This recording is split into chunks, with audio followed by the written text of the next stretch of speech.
Bonjour et bienvenue à ce point de l'information. Valoriser la production agricole ivoirienne grâce aux équipements français. Le Sahara 2017 enregistre à cet effet une quarantaine d'entreprises françaises en Côte d'Ivoire. Les visiteurs du Sahara, entendez par la Salon de l'agriculture et des ressources animales, auront accès aux technologies des 38 entreprises exposantes sur 2 espaces. Notons que cette 4e édition du Sahara qui aura lieu du 17 au 26 novembre à Abidjan se fera à une forte présence française.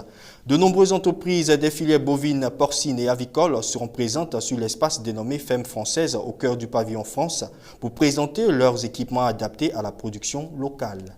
Toujours en société, le nombre de réfugiés ayant regagné la Côte d'Ivoire après la crise post-électorale est estimé à 277 569 d'octobre 2011 à septembre 2017, soit un taux de 93,27%, indique une note du ministère de la Femme, de la Protection de l'Enfant et de la Solidarité rendue publique mercredi 15 novembre 2017. Cette note publiée à l'occasion de la Journée nationale de la paix annonce le dégel progressif des avoirs des ex-exilés.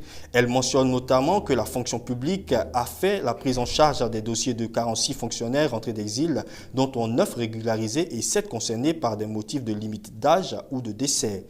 En outre, la note mentionne le démarrage du processus d'indemnisation des victimes des crises successives de 1990 à 2011 et relève que depuis le 30 octobre 2017, la grande phase d'indemnisation des victimes a débuté et sera suivie des réparations communautaires.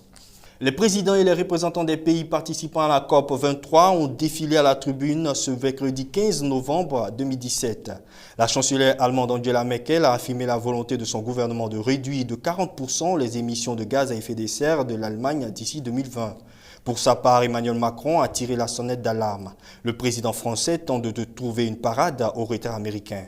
Notons qu'une contribution importante du secteur privé américain est annoncée dès l'année prochaine malgré la décision du président Trump de sortir de l'accord de Paris. Au Zimbabwe, l'armée a pris le contrôle du Parlement et de la télévision nationale dans la nuit du 14 au 15 novembre à Harare. Des véhicules blindés surmontés de mitrailleuses étaient postés à certaines intersections et devant des bâtiments publics. Pas de coup-feu ni barrage sur les routes, même si l'atmosphère semblait plus tendue aux abords de la résidence dans laquelle Robert Mugabe est retenu. Toutefois, aucune explosion de joie massive dans les rues de la capitale. Les Zimbabwéens sont plutôt dans l'attente malgré le calme apparent qui règne à Harare. En sport, le technicien belge Marc Wilmot n'est plus à la tête de l'équipe nationale de football de Côte d'Ivoire. L'annonce a été faite par la Fédération ivoirienne de football en abrégé FIFA dans un communiqué mercredi 15 novembre.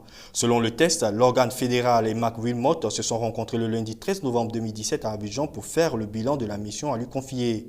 À l'issue des échanges, les parties sont convenues de mettre fin à l'amiable à leur collaboration tout en saluant la bonne ambiance qui a prévalu durant 6 mois de travail en commun. A annoncé le communiqué signé par le président de la Fédération ivoirienne de football, Augustin Sidi Diallo. De son côté, le désormais ex-sélectionneur des éléphants souhaite le meilleur pour le futur aux éléphants, a indiqué Marc Wilmot sur son compte Twitter. Et terminons ce flash avec le Camerounais Faustin Fiomi qui a remporté mercredi 15 novembre 2017 pour la 2e année consécutive la 3e édition du marathon international du district d'Abidjan en 2h34 devançant les Ghanéens Raja Laglé et Malik Yakoubou qui ont respectivement parcouru la distance de 2h36 et 2h47.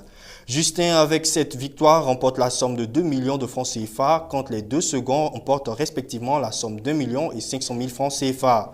Dans la catégorie dames, la victoire est revenue à la Ghanéenne Azouré Elisabeth qui a fait un chrono de 3h06, suivi de la Togolaise Thiab Tom Kwetia qui a parcouru la distance en 3h15. Pour le semi-marathon, ce sont l'Ivoirienne Kra Djenebou et le Nigérian Husseini Mohamedou qui se sont adjugés les trophées respectivement en 1h37 et 1h19. Merci pour votre remarquable attention, que Dieu vous bénisse. Shalom.